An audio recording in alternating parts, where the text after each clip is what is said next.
Многу често повторуваме и потенцираме, меѓутоа и сите се согласуваме со тоа дека младите луѓе кои што имаат некој успех на меѓународно ниво, чиј успех е признаен без разлика на тоа дали е науката, спортот, културата, уметноста, дека тие треба повеќе да се наметнуваат како примери за другите во општеството, меѓутоа наместо тоа, наместо да го следиме тој пример и тој правец во обликување на општествениот вредносен систем, ние сепак многу повеќе во медиумите слушаме за луѓе кои што им не заслужуваат некое внимание, меѓутоа доволно ја потикнуваат љубопитноста на публиката и со тоа се создава една лажна слика дека тоа е патот до успехот, дека тоа е патот што треба да се следи и покрај тоа што моралните, универзални и етичките норми велат дека тоа е сосема погрешно. Нашиот здрав разум ни сигнализира дека имаме поставување на сосема погрешни приоритети и вредности, меѓутоа не вреди кога просто општествената и јавната слика наметнува некои други правила на игра. За сите овие димензии на етичките и општествените прашања, меѓутоа и за боречките вештини како спорт кој што може да ги тргне вашите деца од улица, зборуваме со Еди Шерифовски, кој инаку е джудист, млад човек кој што неколкократно на Македонија и донел златен медал ни помалку ни повеќе туку на престижни меѓународни спортски надпревари. Следете го нашиот разговор во продолжение. Морам да кажам дека кога почнав да работам мојата авторска емисија, мојата замисла беше да работам на афирмација на млади талентирани луѓе или луѓе кои што се млади, меѓутоа веќе се изградиле на професионално поле во некоја област која што е навистина за пофалба и со тоа даваат позитивен пример на општеството и некако мислам дека ова е една од моите ретки емисии каде што таа моја замисла ја реализирам, затоа што навистина имам соговорник кој што е целосно кореспондира со тие мои замисли, да го представиме, да кажам, младиот дух и она што е перспективата и иднината на нашето општество и едно огледало на кое што дефинитивно треба да се огледаме. А зошто ваков вовет дадов и зошто е оваа моја најава таква каква што е, ќе те замолам еве да се представиш за нашите гледачи, за моите гледачи. Доста голема најава би рекол и ме усрами кој што се вика, така да доста тешка најава, убави зборови. Би рекол дека ретко ваква најава да слушнам некој да даде, така да фала ви многу. Што се занимаваш ти? Ајде, што ќе кажеш прво за себе и што е тоа што би си го издвоил како дел од својата биографија на која што си најгорд? Ја би рекол, главна цел би ми било сега од кога веќе се формирам као личност, правење на тешки работи. Тоа ми ствара некоја сатисфакција која ми помагала и тек ми помага, бидејќи сепак би рекол што кажавте млад, така да 24 години, што значи дека овие не се некои круцијални години каде што полека наоѓам што сакам, со тоа што со системот на отфрлам тоа што не сакам, така да доаѓам до некои главни точки каде што би можел точно да најдам кој сум ја за да се надоградувам врз тие. Така да правење на тешки работи што значи прво професионален спортист.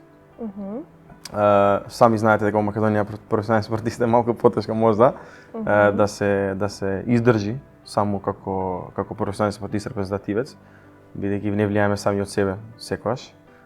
Така да правење на работи дури од кога сите се против тебе, до тук системот некад против тебе, некад селектори, тренери, пријатели, така да би рекол дека тоа ми дава некоја сатисфакција, не дека јас сум некој што сака само да се докажува само да се докажува, но убаво е чувството кога излегуваш дека си ти управа, така да тоа ми е една водилка голема. Имаш историја, имаш, да кажам, дебела причина да бидеш горд на себе, меѓутоа и нацијата и целото општество. Сега имам, да.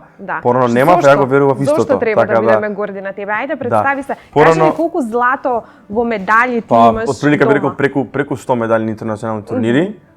Кога бев во младите години бев доста доминантен во Балканот, така да од мали години се гледаш дека ја во џудото имам добра иднина на професионално ниво, иако на аматерските турнири сите сме рекреативци, но сепак се гледаше кога идевме во Ниш, во балканските земји каде што нели како помали правиме помали подвизи, патуваме малку помалку, се сознаваме за спортот, така да тука веќе се виде некој успех, малку поразличен од другите. Би рекол дека сум подесувал некој талент, како дали бил мал голем, некој тренер ќе рече голем, некој тренер ќе рече мал. Секогаш сум гледал да се наслонам на работа, на многу работа и на многу дисциплина и би рекол дека се тоа кога бев помал, многу често слушавме од големите спортисти како конзистентноста и истрајноста и дисциплината се најдобри и јас секогаш тоа мене ми беше малку досадно кога бев помлад. Ај вие ностоп истите го зборат. Имав тоа некој мислење дека досадни се, кој да стане шампион у било кој спорт, ќе излезе на телевизија ќе рече истрајноста, дисциплината. Као клише, мислиш? Као клише, ама после некое време, кога ќе пораснеме, кога веќе се соочуваме со предизвици на неделно месечно ниво, било какви приватен живот, спорт, на било кој ниво, гледаме дека стварно не е лесно секој ден да го правиш истото. Дури кога, као што кажав преска, порано само јас ги мислев овие работи за мене, сега има некое мислење дека да, после одредени успеси, другите гледаат, го афирмираат тоа, така да ја го имам мислено малку порано и сега за сега почнува со текот на годините, би рекол да ми се исплаќа. Мојот напор сум го вложил со самото тоа што луѓето те препознаваат, стануваат некогаш полесни и секојдневните активности бидејќи луѓето те знаат, тренингот кажува нешто за тебе, спортот кажува нешто за тебе, дека ти си фер, директен, дека не се плашиш од работа, што е многу битно и луѓето имаат некоја самодоверба. Како да те знаат пред да те познаваат? Ти си, значи, джудист. Да. Имаш освоено многу медаљи, значи тоа се бројат веќе во стотици. Имаш, да кажам, цела архива дома на злато собрана од медаљите. Но, кога почна и кога дојде на идејата, джудото е, да речам, можеби сега во Македонија ситуациите се подобрени, меѓутоа луѓето од мојата генерација би кажале дека тоа е многу непопуларен спорт. Како ти дојде на идејата да го избереш токму тој спорт да се занимаваш? Джудото и на глобално ниво почна да се развива 20 години многу, не само кај нас, значи во сите земји, се повеќе почна да се развива, да би рекол да краде системи од други боречки спортови, на популаризација, на рангирање, на такмичење, значи стана интересно и за такмичење, што е голем придонес за популаризацијата. Некој племени спорт барав каде што нема да биде многу агресивен, би рекол како боксот, кикбоксот, каде што имаме директни удари во глава. Некоја директен дуел физички, каде што ја би рекол е малку пософистициран. Джудото каде е малку по-софистицирано од другите спортови.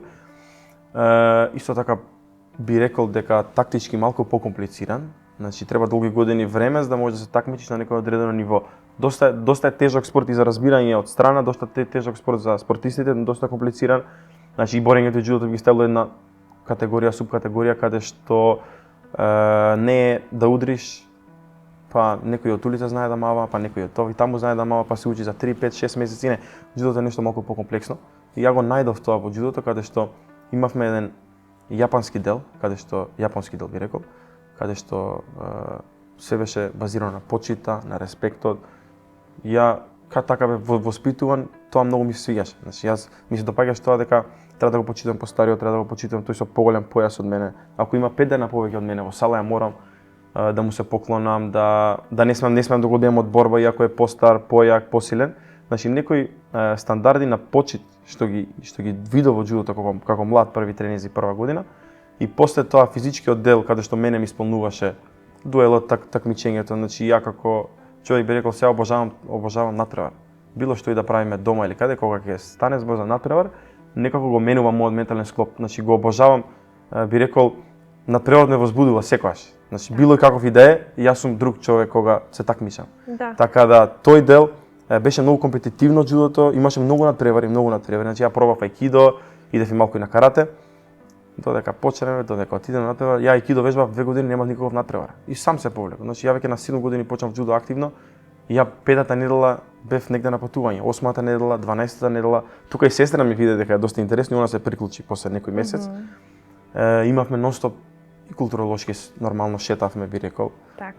Запознававме луѓе, учевме и слични балкански јазици. Јас знаев на 9 години да зборам на дијалект на српски, на бугарски, на тоа сме го добили од самото шетање, пријатели имам сега секаде, би рекол, во секој град. Тоа исто така е голема нешто големо што мене ми значи. Да, види, надпреварот е во основа на секоја игра и не би можело да имаме игра доколку немаме надпревар. Меѓутоа, ти имаш обид да се занимаваш и со некои други спортови. Веќе кажеш што е тоа што го одделува џудото од сите други спортови што ти ги сакаш. Меѓутоа, дали еве продолжуваш, имаш веќе 24 години, ти сега се остваруваш на некои други планови, студенци на економскиот факултет. Така, имаш и веројатно и некои други планови каде да се реализираш, ќе продолжиш ли? Има ли перспектива оваа држава воопшто да поддржи професионален спортист од твој калибар или некој од твоите колеги, од другите спортисти? Моментално би рекол, како ви сте спортови, ја знаете, ситуацијата е малку потешка од другите. Би рекол балкански, не само европски. Би рекол дека ние сме некои 10 од 20 години поназад од другите. Што не го кажем тоа да кажем на јавноста или кога на гледачите дека еве ние сме многу лоши. Немојте да ве тренирате, немојте да вежбате, но фактичката состава е таа и кога ќе почнеме да се натпреваруваме надвор, ние имаме би рекол 4-5 начини на финансирање кои што се многу се базираат на самиот спортист. Значи спортот во Македонија бара да сме многу снаодливи граѓани буквално би рекол. Значи да сме како и во другите сфери воопшто. Да. Значи спортистот во другата земја го интересира само душекот, тренингот, теренот, тревата, фудбал, што и да е. Само тоа го интересира, ништо друго. Тоа го интересира 2 сати на ден и ништо друго. Кај нас е различно. Кај нас треба да имаш добар пиар, да знаеш да збориш, да собираш спонзори. Треба да идеш да се би рекол тегнеш со дали е министер, дали е председател на федерација. Значи треба да имаш нерви за све. Треба да си многу повеќе од другите спортисти. Значи за тоа кај нас кога слушам има еден во тој спорт, еден во тој, двајца во тој, тројца, а во другите репрезентации се цели тимови 50, 80, 40, 20.